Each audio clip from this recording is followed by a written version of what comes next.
Almost there.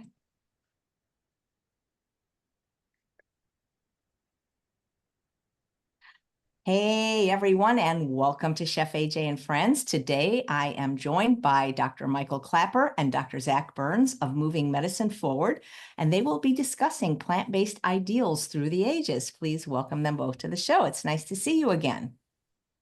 Nice to be here. Good to be with you and your viewers. Hey, everybody. Thank you. Well, I see a very interesting slide. It looks kind of like the old paintings that you see at the Getty. Yes, so we are going to be going way back into ancient history today. We are discussing plant-based ideals through the ages. What I'll do is start with about 30 slides, 20, 30 minutes on my end. Then we'll transition to Dr. Klaper, going into more contemporary medical science, so that we can see the historical and philosophical underpinnings of vegetarianism, now more recently legitimized by scientific studies.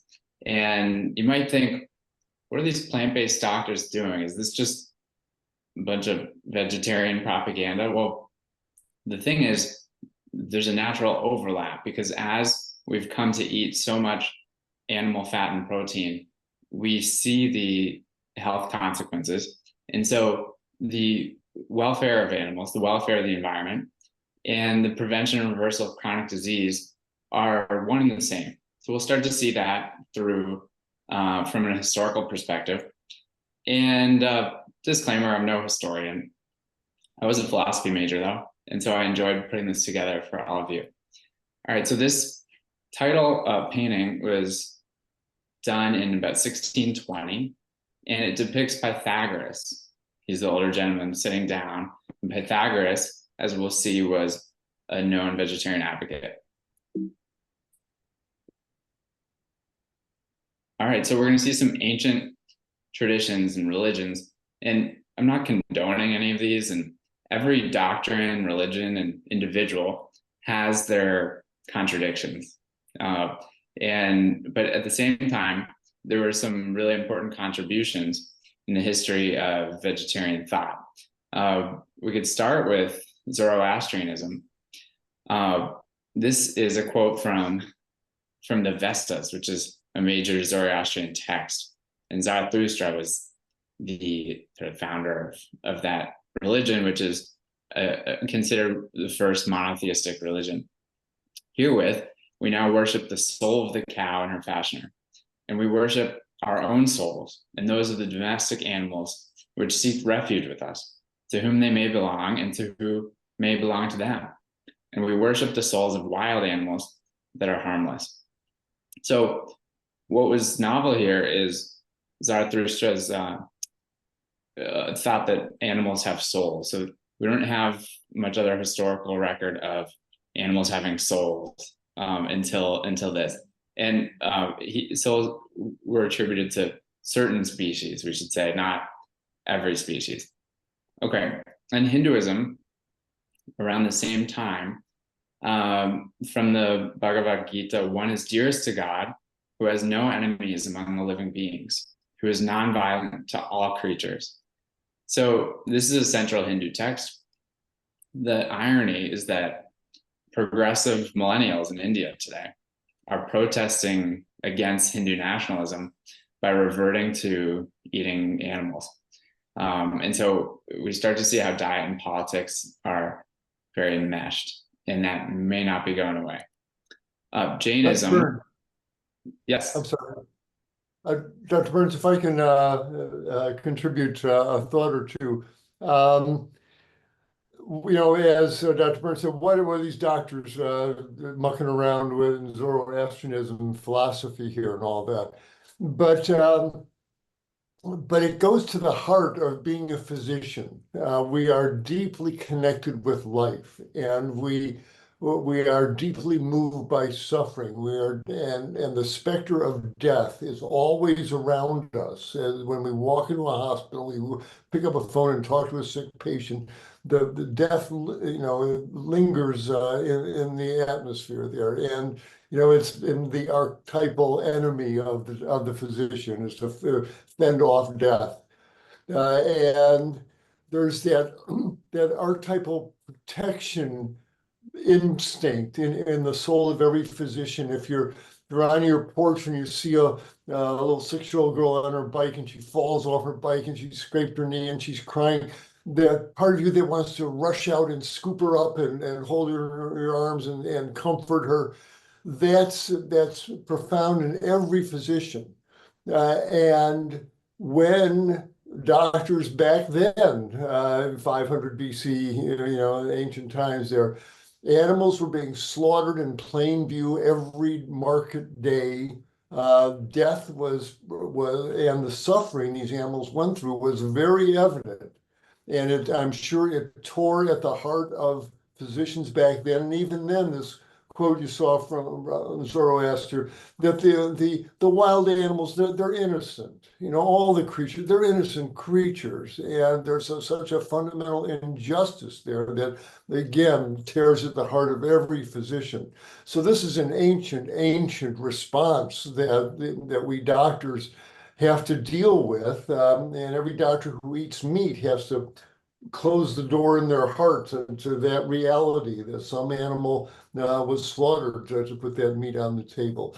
And so the doctors have been involved in this theme for a long time, and then you'll see how it tears at our hearts individually and collectively here as we go through these slides here. But this is such an ancient chord that's being struck here, and I'm really glad that Dr. Burns is bringing out these classic quotes that say how eternal these truths really are, certainly throughout human history.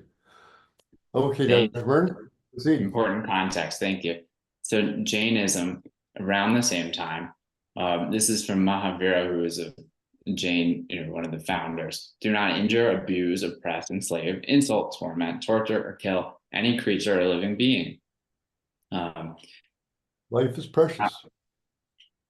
And likewise, Buddhism, the Dhammapada is a major Buddhist text. It compiles teachings of the Buddha, and therein we see this quote: all beings tremble before danger, all fear death. When a man considers this, he does not kill or cause to kill. All beings fear before danger, life is dear to all. When a man considers this, he does not kill or cause to kill. You'll see some, using male pronouns, and there are a lot of dudes in this, at least in the first section of the presentation. It is sort of the history is this historical bias toward guys and the opportunities they had to learn and to write. But as we'll see, as we get closer to the contemporary period, there are really important women vegetarian thinkers. This one, sorry, if you go back, this one was so profound that life is dear to all. And when a man considers this, he does not kill or cause to kill. That says, I rest my case. Buddha said it 500 years ago. That's the point. Life is a miracle, even in the smallest creature. And when you realize it, that we can't create one living cell, we don't kill or cause to kill. Life is too precious. Okay. It is amazing how, I always say there should be a course in medical school about the history of medicine, because otherwise things move so fast that the modern medical student, and I was in there 4 years ago, you just assume that it was always the case that you walk in to the ER with a headache and you get a CT scan for $1,000. And it's just, things have, the technology and the attitudes have evolved so much. And so at the same time, we see some of these threads of medical philosophy that have persisted. So Pythagoras, we start getting to the ancient Greeks. Turns out Pythagoras, who, remember, was depicted on the title slide, was a vegetarian advocate. He says, as long as man continues to be the ruthless destroyer of lower living beings, he will never know health or peace. For as long as men massacre animals, they will kill each other. Boy, that says it. If we can muster up the guts to slaughter a cow or a goat, then it's not that far a reach to drive a sword through another human being. And he knows the two are tied together. As long as there are slaughterhouses, there'll be battlefields, as someone said. That's true. Go ahead. So, And Pythagoras influenced a lot of people. Dr. Klaper, if we could trade on this and do a little theatrical rendition, would you sure. do me the favor of being Socrates? Okay. Would this habit of eating animals not require that we slaughter animals that we knew as individuals and whose eyes we could gaze and see ourselves reflected only a few hours before our meal? This habit would require that of us. Wouldn't this knowledge of our role in turning a being into a thing hinder us in achieving happiness? It could so hinder us in our quest for happiness.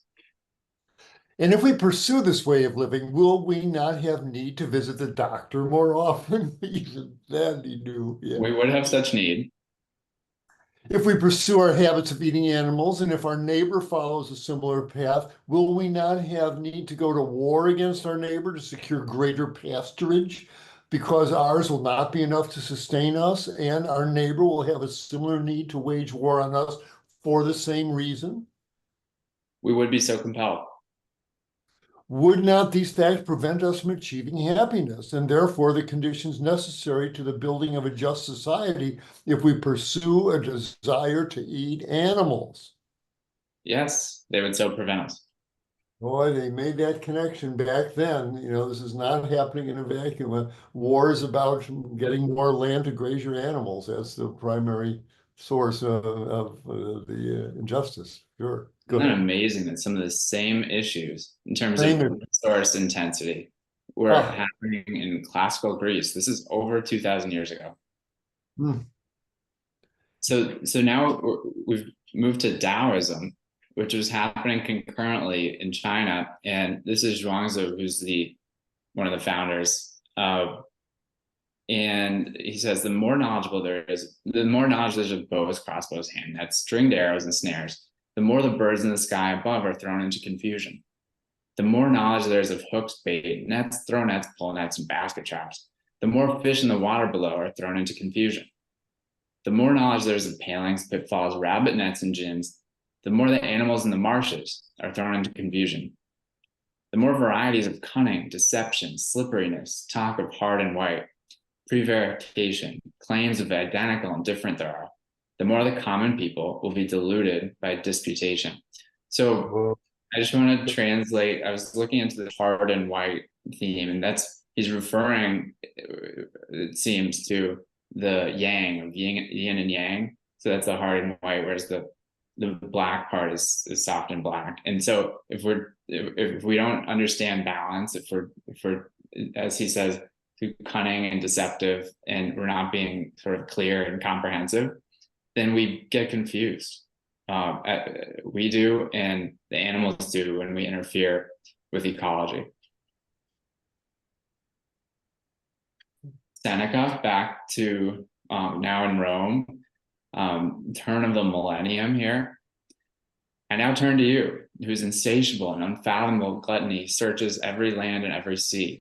Some animals it persecutes with snares and traps, with hunting nets, with hooks, sparing no sort of toil to obtain them. Excepting from mere caprice or daintiness, there's no peace allowed to any species of beings.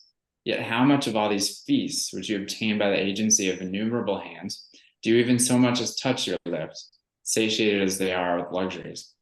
How much of that animal, which has been caught with so much expense or peril, does the dyspeptic and bilious owner taste? Unhappy even in this, that you perceive not that you hunger more than your belly. Boy, you said it then. Well said, sir. So Seneca is one of the better known skeptics. He was vegetarian, but then he reverted back to animal eating because he didn't want to be confused as a Christian, because it was impolitic at the time in Rome to associate with the early Christians, who history suggests were largely vegetarian. But I find it fascinating that he's using the words dyspeptic and bilious. Like we still talk about dyspepsia in medicine. So they had a solid understanding of physiology at the time, at least enough to know the basic foods that promote health. Porphyry was influenced by Pythagoras, and he believed actually that non-human animals have rationality, and by extension are owed a measure of justice. So he says, with respect to other animals who do not at all act unjustly and are not naturally impelled to injure us, it is certainly unjust to destroy and murder them, no otherwise than it would be to slay men who are not iniquitous. And this seems to evince that the justice between us and other animals does not arise from some of them being naturally noxious and malefic, but others not, as is also the case with respect to men. Well said. So he seems to have a little bias toward some species and others, but we will forgive Porphyry. But the fundamental injustice of slaughtering an innocent animal just it tears at one's heart. And the folks who work in those slaughterhouses really have to do quite a bit of mental gymnastics, emotional heart closing in order to do that act hour after hour. Good heavens. I feel bad for them. Go ahead. I feel terribly for them because a lot of them really have no other work. And so we are sort of just putting them in that situation by perpetuating the industry. Hadith. So this is a major text in Islam. It's a collection of teachings from Muhammad. So it's not the Quran, but it's following the life of Muhammad and putting his teachings together. So there are a lot of explicit notions of animal welfare in this text. One is a good deed done to an animal is as meritorious as a good deed done to a human being, while an act of cruelty to an animal is as bad as an act of cruelty to a human being. Beautifully said. Pretty straightforward there. Dr. Klaper, can you read this quote with your theater voice? Sure. Do not unjustly eat fish the water has given up, and do not desire as food the flesh of slaughtered animals, or the white milk of mothers who intended its pure draw for their young, not noble ladies. And do not grieve the unsuspecting birds by taking their eggs, for injustice is the worst of crimes. And spare the honey which the bees get industriously from the flowers of fragrant plants, for they did not store it that it might belong to others. Humans, know your place, be reverent on this planet in your life is what he's saying, for sure. So Abu al-Mari was a Syrian philosopher 1,000 years ago. Okay. Mm-hmm. This is a comprehensive vegan message, and it was 1,000 years ago. This stuff isn't new. All the research I've done for this was just shocked. Like, how did I learn about this 10 years ago? It's really, there's nothing new about it.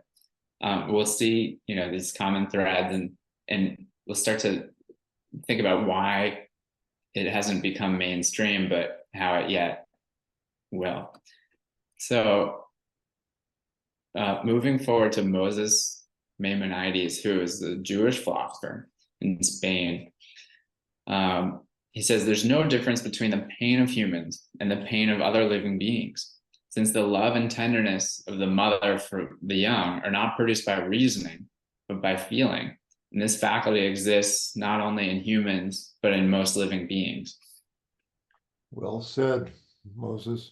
So he's anticipating there's a famous Jeremy Bentham idea about, animals' capacity to suffer, and that matters more than their intelligence. He's kind of anticipating that.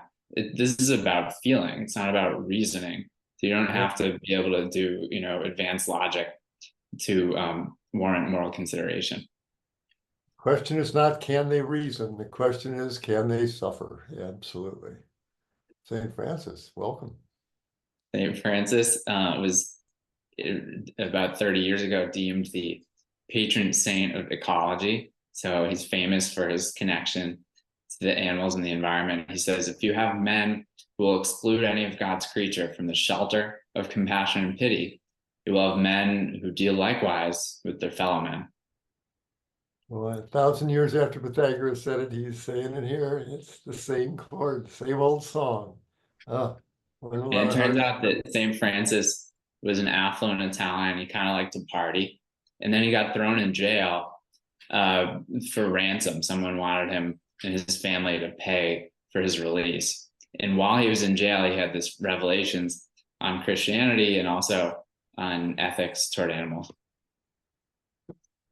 Well, Leonardo da Vinci, the famous polymath who is clearly here upset by the state of affairs. And I wonder if his indignance sort of motivates the creativity, or if it's vice versa. But he says, the king of the animals, as thou hast described him, I should rather say king of the beasts, thou being the greatest, because thou dost only help them in order that they give up their children for the benefit of the gullet, of which thou hast attempted to make a sepulchre for all animals. And I would say still more if I were allowed to speak the entire truth. So pretty clear, but he's holding back apparently. And the sepulchre for all animals, it's like a grave, you know? So this might have laid the foundation for that common quote about don't make your stomach a graveyard. Exactly. Sir Thomas More. So he wrote this book called Utopia, which is about the politics of an imaginary island state.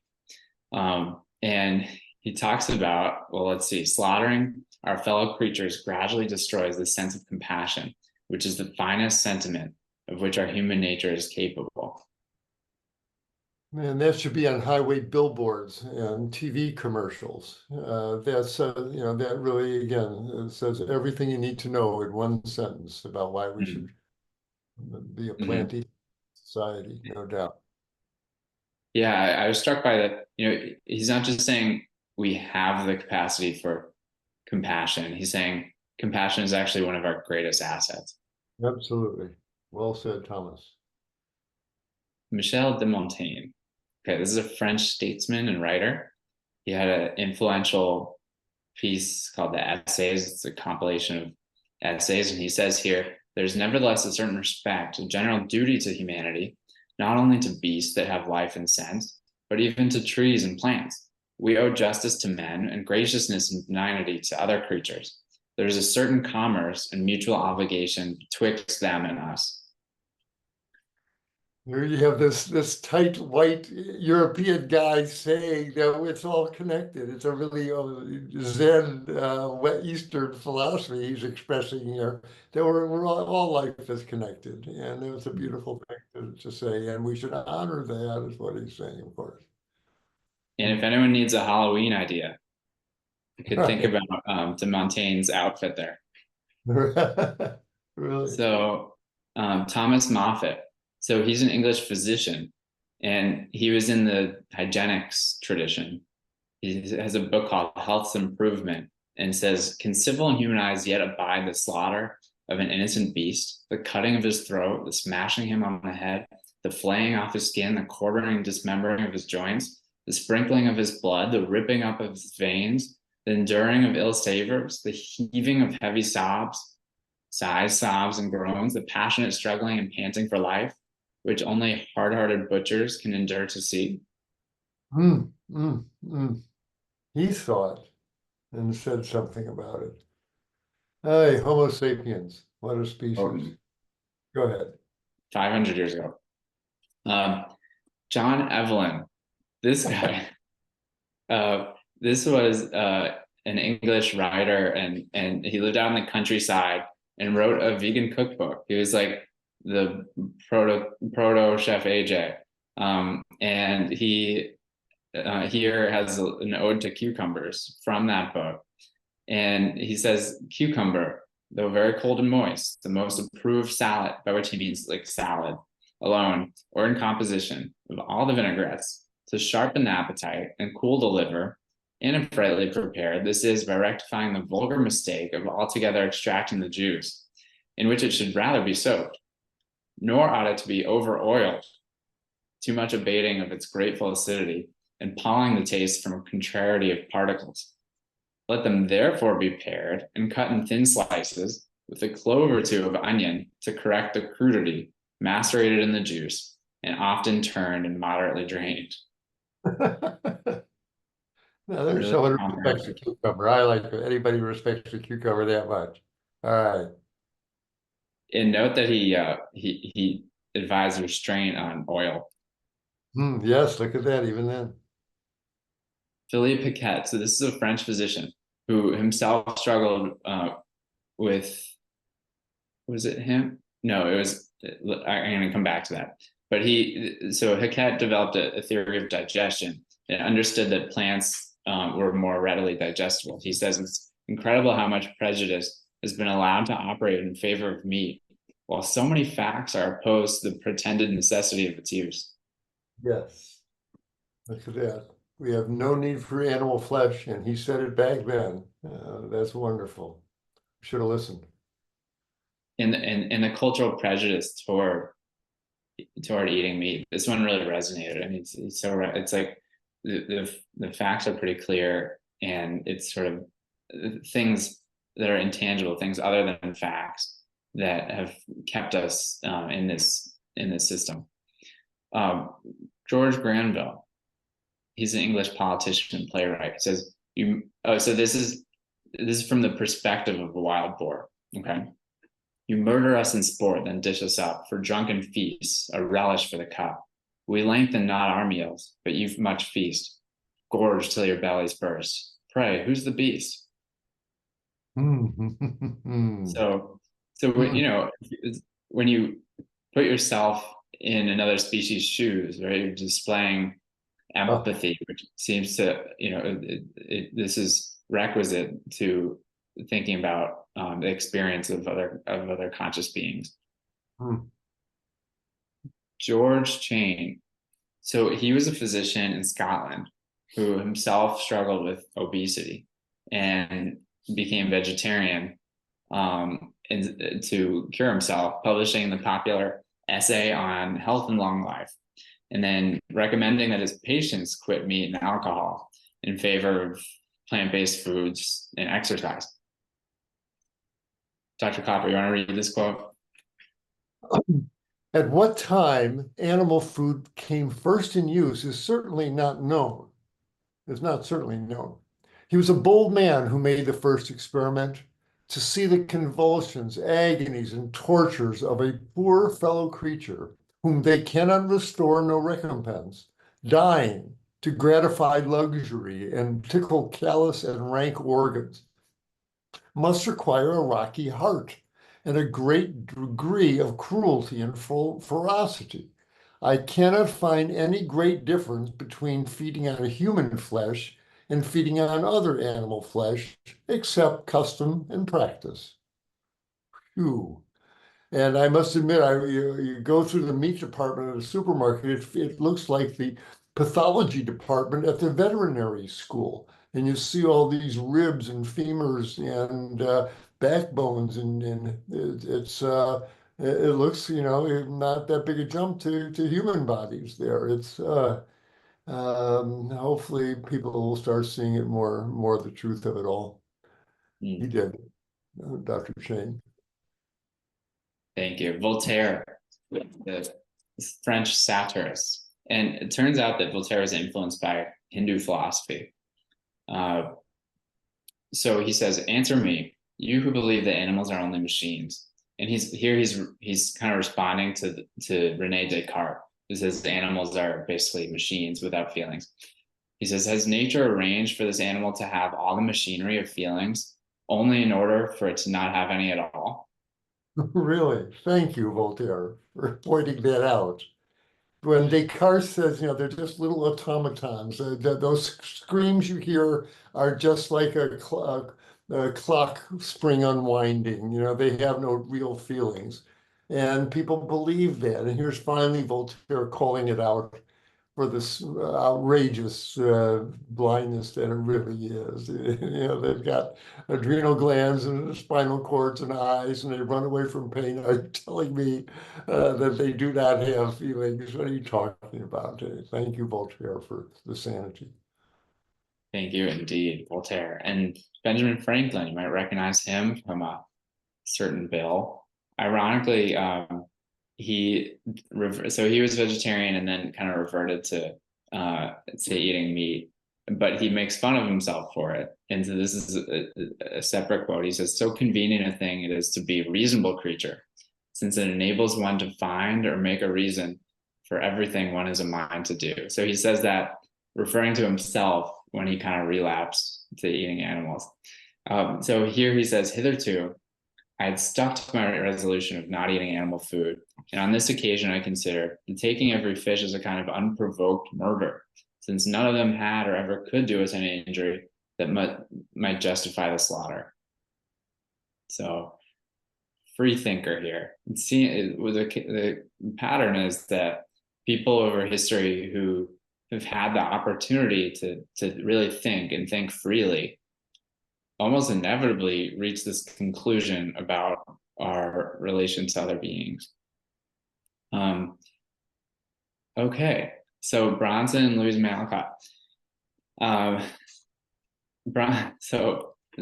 These guys are from Concord, Massachusetts, where I'm from, and so I have a soft spot for them and their contemporaries, the transcendentalists, who had a lot of environmental sentiment. Bronson says, "It is calculated that if no animal food were consumed, 1/4 of the land now used would suffice for human sustenance. And the extensive tracts of country now appropriated to grazing, mowing, and other modes of animal provision could be cultivated by and for intelligent and affectionate human neighbors. The sty and stable too often secure more of the farmer's regard than he bestows on the garden and the children. No hope is there for humanity while woman is withdrawn from the tender assiduities which adorn her and her household to the servitude of the dairy and the flesh pots." Whoa, boy. You saw it back then. Even then, today we're talking about how much land is being appropriated by animal agriculture, and 3/4 of the land would be freed up and just a quarter is needed to feed human beings. And boy, he called it back in 1800. 1/4 of the land now used would suffice for human sustenance. He knew it even then. And how animal flesh production, dominates, what really we should be growing in the garden, and our women should be not working in the dairy and in the pigsty. They should be in the garden and in the kitchen and enjoying a wonderful life outside. Oh my, thank you. And during this time, right, the Industrial Revolution was well underway. And so the transcendentalists, like the Alcotts, saw that this was getting out of hand. And if it continued, we were going to have a serious environmental problem. And it's like, what if we just imagine if we, as a culture, listened to some of these thinkers over time? Could we have avoided some of the calamities? Leo Tolstoy, the Russian novelist. So the immorality of eating animal food has been recognized by all mankind during all the conscious life of humanity. Why then have people generally not come to acknowledge this law? The answer is that the moral progress of humanity is always slow, but that the sign of true, not casual progress is in uninterruptedness and its continual acceleration. And one cannot doubt that vegetarianism has been progressing in this manner. Thank you, Leo. Yay. Yeah. So he asks, yeah. As long as there, I think he said, as long as there are slaughterhouses, there will be battlefields, and he knew it, and he lived his truth there. Great respect for Tolstoy, who lived up to that and promoted it. If you only knew how slow vegetarianism would be progressing, I think you'd be a little dismayed. But we're doing everything we can, Leo, to bring it into the 21st century. So Nikola Tesla, remember that before there was a sleek model of electric vehicles, there was an actual inventor, Nikola Tesla, who helped, harness electricity itself. And he talks about oatmeal here. There's no doubt that some plant food, like oatmeal, is more economical than meat and superior to it in regard to both mechanical and mental performance. Such food, moreover, taxes our digestive organs decidedly less, and in making us more contented and sociable, produces an amount of good difficult to estimate. In view of these facts, every effort should be made to stop the wanton and cruel slaughter of animals, which must be destructive to our morals. Good idea. Nice invention, Nicola. Pretty straightforward here. I You don't eat bet. my friends. Um, Shaw was an Irish playwright who Animals, made my some friend. movie. I don't need my friends. That's all. End of case. That's all you have to say. That's beautiful. It is Gandhi, of course. Many have heard this quote: "The greatness of a nation and its moral progress can be judged by the way its animals are treated." Amen. The way it treats its animals and its women. Yeah. Oh Yeah. my. And of course, Gandhi led India to independence in 1947. Um, both of our countries need some work, but progress has been made. Albert Schweitzer, do you want to read this one, Dr. Klaper? It's the fate of every truth to be an object of ridicule when it is first acclaimed. It was once considered foolish to suppose that Black men were really human beings and ought to be treated as such. What was once foolish has now become a recognized truth. Today, it's considered an exaggeration to proclaim constant respect for every form of life as being the serious demand of a rational ethic. But the time is coming when people will be amazed that the human race existed so long before it recognized that thoughtless injury to life is incompatible with real ethics. Ethics is unqualified. Ethics is, in its unqualified form, extended responsibility to everything that has life. Reverence for life is what he was for all life. So You know, Schweitzer was a and Ten Commandments says, "Thou shalt not kill." It does not say, "Thou shalt not kill men." It says, "Thou shalt not kill." You know, we can't miss the important message there. Go ahead. yes. Yes, our sort of selective interpretation. Now, this was a minister and an organist, and then he later became a physician. Yes. He was an inconsistent vegetarian, but he still put forth some of these important thoughts.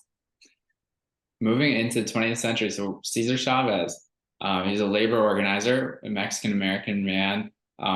Labor Day is coming up. He says, we need in a special way to work twice as hard to help people understand that animals are fellow creatures, but we must protect them and love them as we love ourselves. Yes, I met Cesar.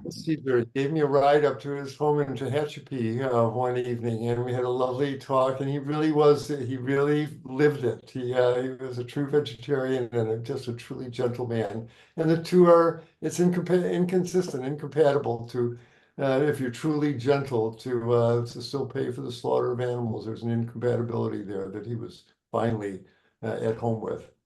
Because I did not know you'd met him. That's super cool. Yes, I was lucky in that way. Yeah. Coretta Scott King. Veganism was the next logical extension of Martin Luther King Jr.'s philosophy of nonviolence. Yep. Pretty straightforward there. This quote is attributed to her, but also her son. It's unclear who said it, but her son and she went vegan after King's death, and it kind of sums it right up there. And finally, Dr. Klaper and Chef AJ. So without further ado, let me stop sharing and Dr. Klaper, I'll pass you the torch to discuss some of the literature. Okay. To the viewers here, this walk up memory lane through the ages here by two physicians is just letting us resonate a chord that is always playing in our souls, but we have to keep it muffled when you're in a scientific meeting or dealing with other doctors or dealing with a lung abscess. You know, the non-slaughter of animals does not enter into that, and medicine can be very sterile without it. But it's this underlying compassion is the beating heart of medicine, and I think all true physicians, resonate with this on some level. So we've been bringing it up through the ages, see how long this was going on. So what I'm going to do is take some of that energy and take you along on my personal journey to becoming a plant-based physician, where the landmark milestones that said, over here, doc, the plant-based truth that you're feeling in your heart by not killing animals, which alone makes it worthwhile to become vegan. There's actually good scientific basis for it, and people are going to be looking for that from you. So you better know wherewith you speak. So with that, I will share my screen here, and if I can find. And while you're doing that, so I went late, and I know Chef AJ has a hard stop, so we'll do as much as we can, and then next Yes, time right. we finish, we'll continue next time. Yeah, we'll stop at 2 minutes before the top of the hour here. Okay, if I can. The philosopher Goethe said, what you know about, you see. Once you know about something, you start seeing it everywhere. And that's certainly true when it came to my quest to learn more about the role of plant-based diets in human health. Um, It started with me after I became vegan. My body, I lost 20 pounds of unwanted fat. Felt my body function better. It was great waking up in a nice lean body every day, and my cholesterol went to normal. My blood pressure went to normal. I think, is this a reasonable thing to do and to recommend to my patients? Well, I had to start with the realization that the biggest, most powerful animals on the planet do not eat meat. They create these magnificently muscular bodies on plant-based fare only. And the fact that these mammals can convert raw plant materials into living, breathing mammalian muscles tell me that the mammalian body is capable of doing this plant to flesh transformation. And I happen to have one of those mammalian human bodies. And because there have been vegetarians throughout history, I knew it was physiologically possible. I started from the bedrock. I'm not going to argue with any buffalo or any elephant. It's absolutely physiologically doable. And that gave me a huge amount of confidence to start looking for scientific validation and feel good about the whole nature of the quest. Every gorilla knows it. I want to know what every gorilla knows. And back then, and this is in the early 1980s, I began looking around for validation. And it turns out the internet was just coming online. Well, the computers were just starting to happen. But I was able to go to libraries and places and saw that there were athletes who were vegetarian. Dave Scott was setting records in long distance running. Murray Rose was an Australian swimmer who was a vegetarian, won gold medals at the Olympics. And Bill Pearl, this magnificent bodybuilder, he's vegetarian. I think he's vegan, actually. And so the fact that these guys existed was similar to the antelope, the buffalo, and the giraffe. They told me this is possible. This is doable, doc. It's up to you to tease out the biochemical and physiologic mechanisms behind it. But the sum total is you can run a human body superbly on whole plant foods. So along with the buffaloes and the giraffes, these magnificent mammals gave me inspiration and direction. So I began looking, went to the medical library and started looking and found indeed studies from back in 1973. Somebody actually looked and found that vegetarians had lower blood pressure. Frank Sachs at Harvard in 1981, and that's the year I became vegan, published that vegetarians had lower blood pressure. So right away, here's a little hint, a little wisp as it disappeared around the bush there. Ooh. Somebody thought about this, measured it, and published it in good scientific literature. Phew, this is not California woo stuff. There is solid science that respectable scientists have already had to look at. And then, because cholesterol was all the rage in the early 80s, I began looking, and lo and behold, I saw even in 1961, vegetarians had lower cholesterol levels. Here in 1970, then Dr. Staple wrote they have lower total cholesterol, LDL, and triglyceride. Ooh, I'm on the trail. So this is not only doable, there's health benefits, lower blood pressures, lower cholesterol. Whoa, that's the key to the biggest killer of all. And it's on a plant-based diet that this happens. And indeed, back in 1951, vegetarians had lower cholesterol levels. 59, 1960, lower lipid levels. So I knew that there were a solid bedrock and people were taking this seriously. Then I ran into this blockbuster study from Dr. Frey Ellis, who's a vegan physician, a vegan pathologist in the UK, reported one of his patients was a 65-year-old man, such severe angina, he had to stop every 9 or 10 paces to let the chest pain subside or take a nitroglycerin tablet. He started on a plant-based diet in January, and 6 months later, his arteries had relaxed enough and opened up enough to deliver the blood flow to his heart that heart muscle needed. And indeed, now 6 months later, 8 months later, from January to August, 7 months later, he's climbing mountains in the Lake District with no angina pain. Stop depressants. As soon as I saw this study, I said, not only is this safe and are there indications of lower blood pressure, lower cholesterol, but this really achieves positive health outcomes in real live sick human beings. This reverses diseases. There was no going back after I saw this study. Then along comes 1983. I'm just looking for validation, and here comes a study by I see this fellow Dean Ornish down in Houston. Well, he was already starting, yeah, down in Houston. Uh, puts his folks on a low-fat vegetarian diet, and his heart started functioning better. The ejection fraction went up, and the heart was functioning not only better, but then I ran into this book that sealed the deal.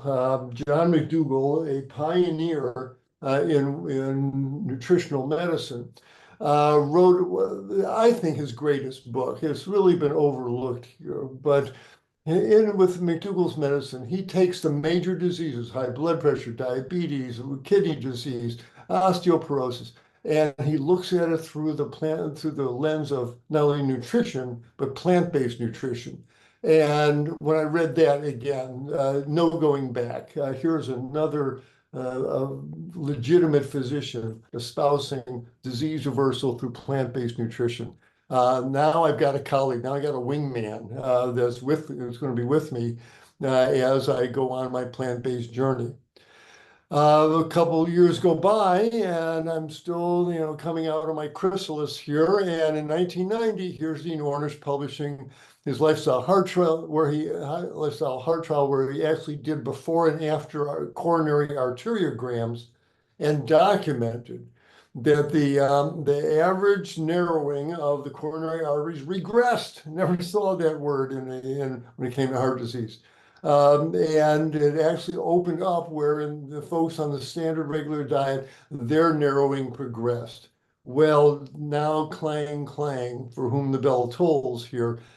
This is really getting exciting. And it's the early 1990s, and I'm now hot on the plant-based trail. And this, of course, opened the door to Dr. Caldwell Esselstyn's work, 20 years later. But this study was really underappreciated, where he took almost 200 men with badly clogged up coronary arteries, put them on a whole food plant-based diet, and followed them for 4 years. During that time, with the standard risk factors at work, during those 4 years, 60 of these men should have experienced a major adverse cardiac event, a heart attack, stroke, sudden death, etc. How many did? Essentially none of them in 4 years developed any of these adverse events. And those who had angina, 9 out of 10 of them, their angina got better. This is another one of these stop depressants. We should have a look at this. This is the major killer. Well, you didn't have to stop my press. As soon as I read this, I said, yes, absolutely.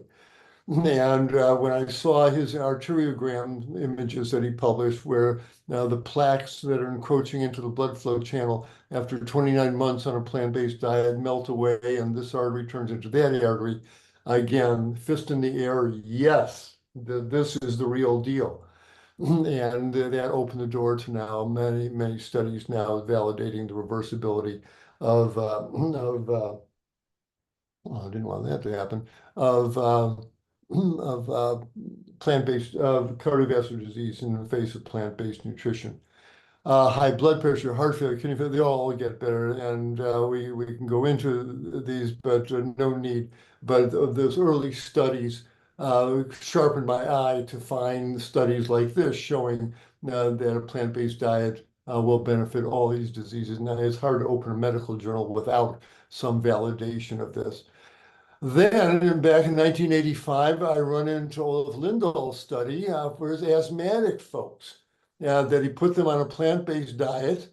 And within a year, a significant decrease in asthma symptoms. In almost all cases, medication was withdrawn or drastically reduced. They were on prednisone. These were hardcore asthmatic folks, and significant improvements. And within a year, 92% of them were off their prednisone. Whoa, another stop the presses study back then that again made me know I was on the right track. And I looked back, and other autoimmune diseases besides asthma, rheumatoid arthritis, a vegetarian diet for autoimmune disease, 1979, 1983.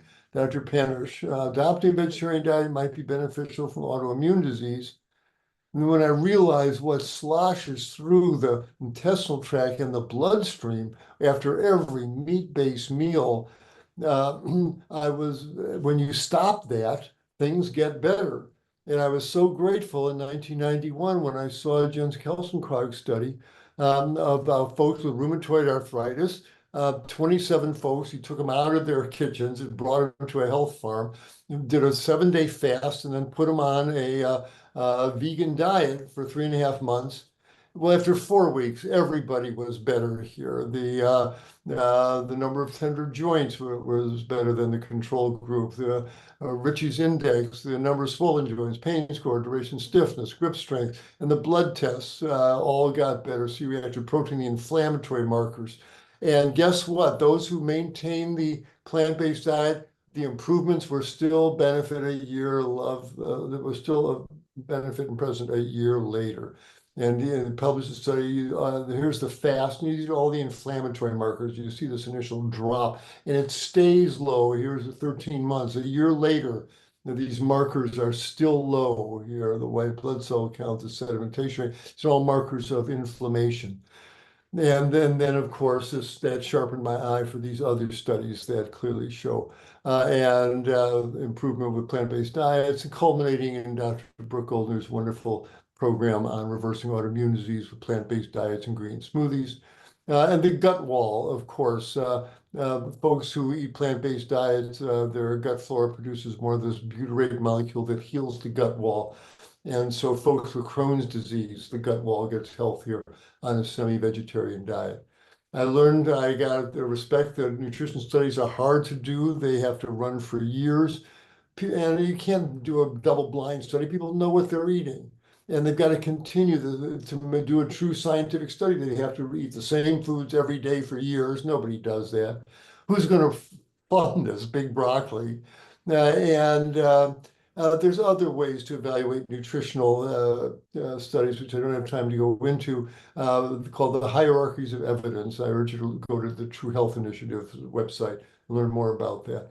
But we can glean direction and inspiration and guidance from these case studies. And so that's what I did over the years, and it brought me to today's clinical awareness.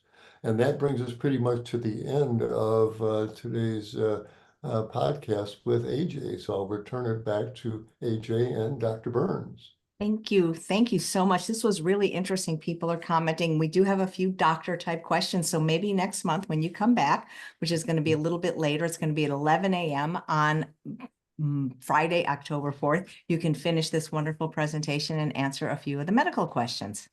Love to. And I'm so sorry to cut you guys short, but my book came out this week and I need everybody to pre-order it so I can become a New York Times bestseller. And in 1 minute, I'm going to be jumping on Doug Evans, the Sprout Man's Instagram channel to talk about the book. Great. At my standing desk, I'm giving you a standing ovation. Thank you so much. Well, you got to try some of the recipes at Keuka College. We made them right for you. So Indeed. Thank you. Will do. Thank you so much. And thanks everyone for watching Chef AJ and Friends. Please come back next Tuesday at 1 p.m. Pacific time. That's Tuesday, September 3rd for Dr. Doug Lyle for Straight Talk, where he'll answer your questions. Take care, everyone. Bye-bye.